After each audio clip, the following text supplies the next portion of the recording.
ओम श्री गणेशाय नमः।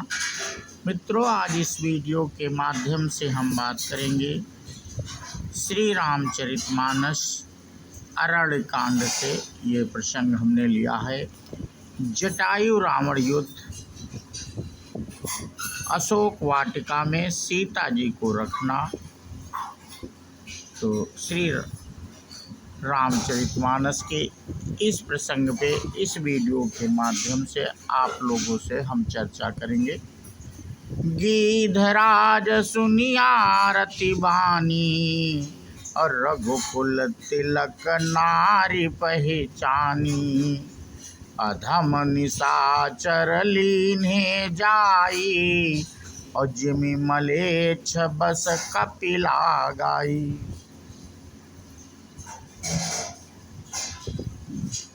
गिद्धराज जटायु ने सीता जी की दुख भरी वाणी सुनकर पहचान लिया कि ये रघुकुल तिलक श्री रामचंद्र जी की पत्नी हैं। उसने देखा कि नीच राक्षस इनको बुरी तरह लिए जा रहा है, जैसे कपिला गाय म्लेच्छ के पाले पड़ गई हो। तो गिद्धराज जी क्या कहते हैं?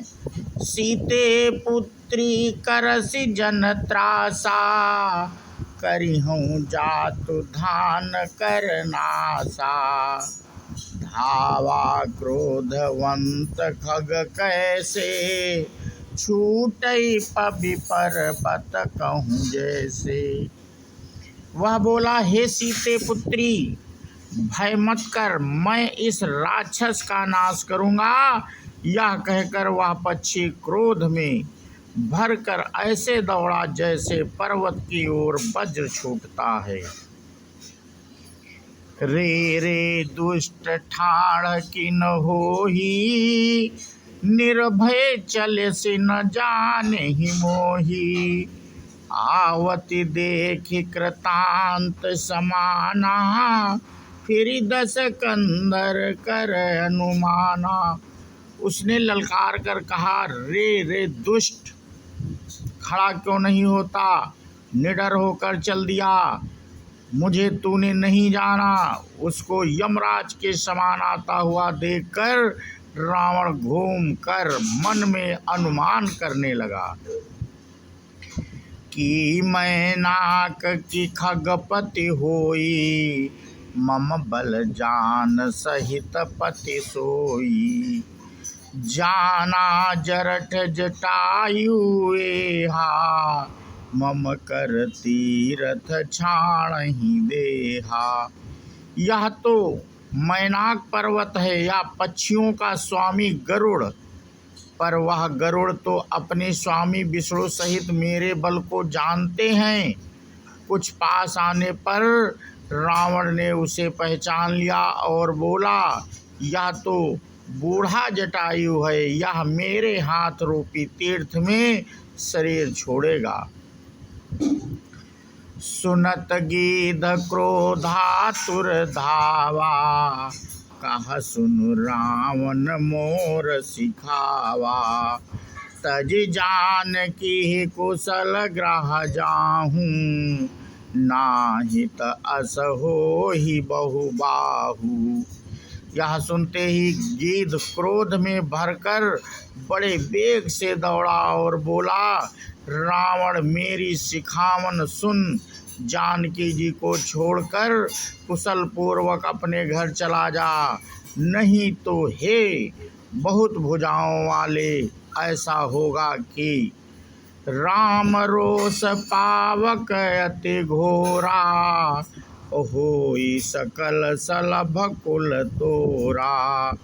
उतरु न देत दसानन जोधा, तबहि गीध धावा करि क्रोधा। श्री राम जी के क्रोध रूपी अत्यंत भयानक अग्नि में तेरा सारा वंश पतिंगा होकर भस्म हो जाएगा। योधा रावण कुछ उत्तर नहीं देता, तब गीध क्रोध करके दौड़ा। धरि कच बिरथ कीन मही गिरा, सीतहि राखे गिद पुनि फिरा। चोचन मारि बिदार सिदेहि, दंड एक भई मूर्छातेहि। उसने रावण के बाल पकड़कर उसे रथ के नीचे उतार लिया। रावण पृथ्वी पर गिर पड़ा। गीध सीता जी को एक ओर बैठाकर फिर लौटा और चोंचों से मार मार कर रावण के शरीर को विदीर्ण कर डाला। इससे उसे एक घड़ी के लिए मूर्छा हो गई। तब सक्रोध निश्चर खिसियाना, काढ़े सि परम कराल कृपाना। काटे सि पंख पराख गदरनी, सुमिरि राम करि अद्भुत करनी। तब खिसियाए हुए रावण ने क्रोध युक्त होकर अत्यंत भयानक कटार निकाली और उसे जटायु के पंख काट डाले। पक्षी जटायु श्री राम जी की अद्भुत लीला का स्मरण करके पृथ्वी पर गिर पड़ा। सीतहि जानि चढ़ाई बहोरी, चला उताइल त्रास न थोरी।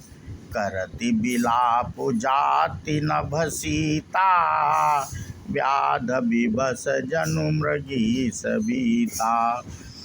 सीता जी को फिर रथ पर चढ़ाकर रावण बड़ी उतावली के साथ चला। उसे भय कम न था। सीता जी आकाश में विलाप करती हुई जा रही हैं, मानो व्याधे के बस में पड़ी हुई जाल में फंसी हुई कोई भयभीत हिरनी हो। गिरि पर बैठे कपिन निहारी, कही हरि नाम दीन पटिडारी। एहि विधि सीतहि सोलई गयऊ, बन अशोक मह राखत भयऊ। पर्वत पर बैठे हुए बंदरों को देखकर सीता जी ने हरि नाम लेकर वस्त्र डाल दिया। इस प्रकार वह सीता जी को ले गया और उन्हें अशोक वन में जाकर रखा। हारि पराखल बहु विधि भय, अरु प्रीति दिखाई। तब अशोक पादप तर, राखे से जतन कराई। सीता जी को बहुत प्रकार से भय और प्रीति दिखलाकर जब वह दुष्ट हार गया, तब उन्हें यत्न करा के सब व्यवस्था ठीक करा के अशोक वृक्ष के नीचे रख दिया।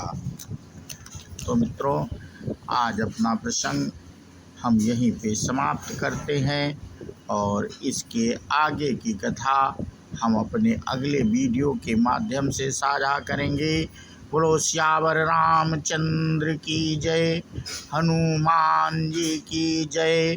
जय हिंद, जय भारत, वंदे मातरम।